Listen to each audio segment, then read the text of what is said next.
A professor retired from the university and they gave him his gratuity, a lot of money, which you could easily have invested to something, only for him to come across somebody in a taxi who said, "Sir, do you want big money?" Yes, it's okay. If you can do this, if you can do that, you get dollars. What is naira you are carrying? Dollars. Come, follow me. Professor made the first mistake. Followed him. Went to a place, plenty of pieces of paper on the floor. They were putting the paper in a liquid and it was becoming dollars. Buy a liquid, dollars. Give professor one paper, put it inside, crush that.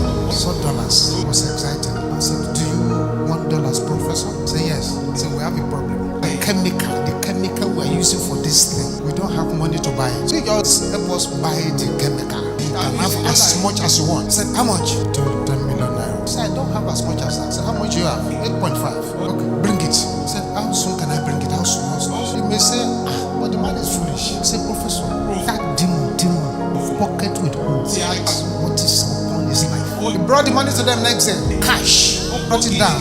And they had a pile of paper to convert to dollars. They had brought 3 or 4 briefcases to take dollar home. All of a sudden, police came. He said, "What are you people doing here? You can see that you are doing illegal printing of money. You are all under arrest." The person began to cry.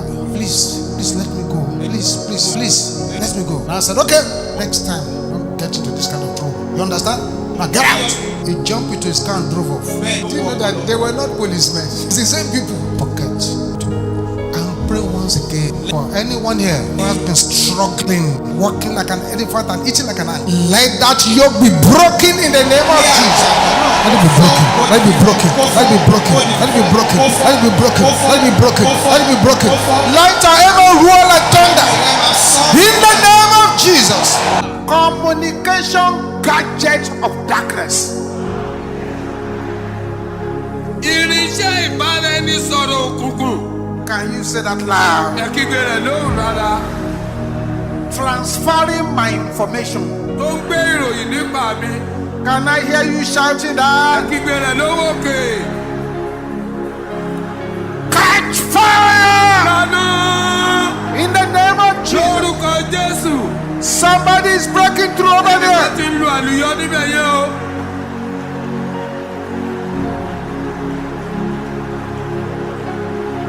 In Jesus' name we pray. Lórúkọ Jésù la gbàdúrà. Camera of darkness. Ẹ̀rọ ìyàwòrán òkùnkùn. Shout it with hatred. Ẹ kígbe rẹ̀ pẹ̀lú ìkórìíra. Taking my pictures in the dark world. Tó ń ya àwòrán mi nínú ìjọba òkùnkùn. Catch fire! Lónà. In the name of Jesus. Ní orúkọ Jésù.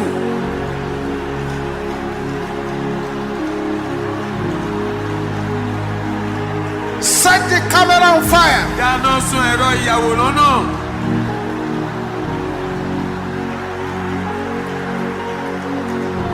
In Jesus' name we pray. Lórúkọ Jésù la gbàdúrà. Negative powers Agbára tó lòdì. programmed into my head. Tí wọ́n ṣètò rẹ̀ sínú orí mi. Jump out and die. Fò jáde kó o kú. Negative powers Agbára tó lòdì. programmed into my Tí head. wọ́n ṣètò rẹ̀ sínú orí mi. Jump out and Fò die. jáde kó o kú. In the name of Jesus. Ní orúkọ Jésù. Yes. Bẹ́ẹ̀ni.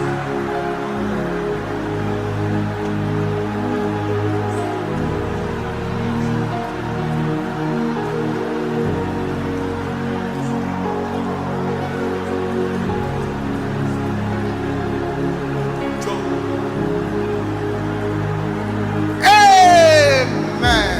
Àmín. Powers Agbára.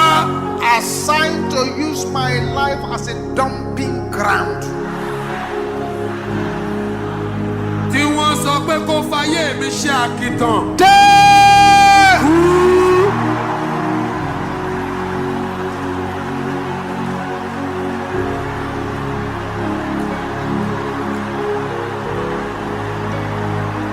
Yes. Bẹ́ẹ̀ni.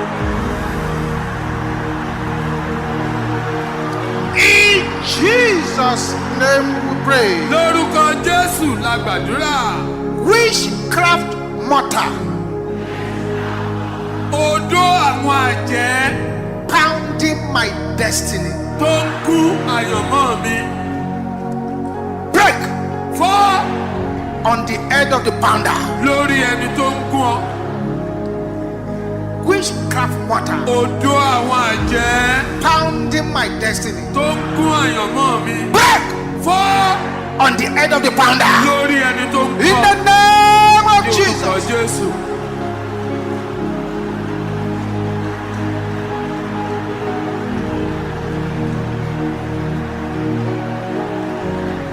Jesus. Jésù.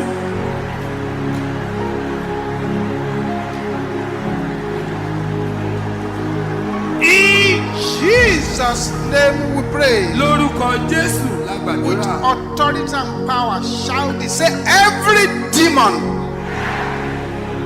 Pẹ̀lú àṣẹ àti agbára kígbe pé gbogbo ẹ̀mí èṣù sent to delay me. tí wọ́n rán pé kó dá mi dúró. I bury you now. Gbé ọgbìn báyìí. In the name of Ní Jesus. orúkọ Jésù. Jesus. Jésù.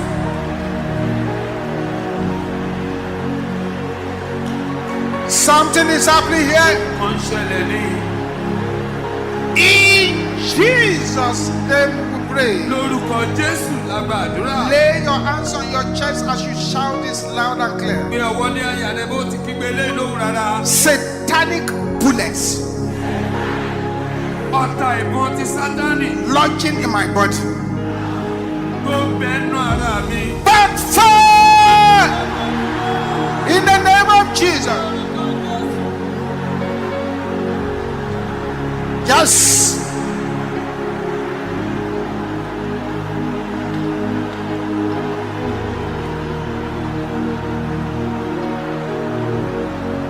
Jesus. In Jesus' name we pray. Lórúkọ Jésù la gbàdúrà. Thank you for watching our entire video today. If you feel you can bless someone, please join us and spread the gospel by sharing this video on your social media.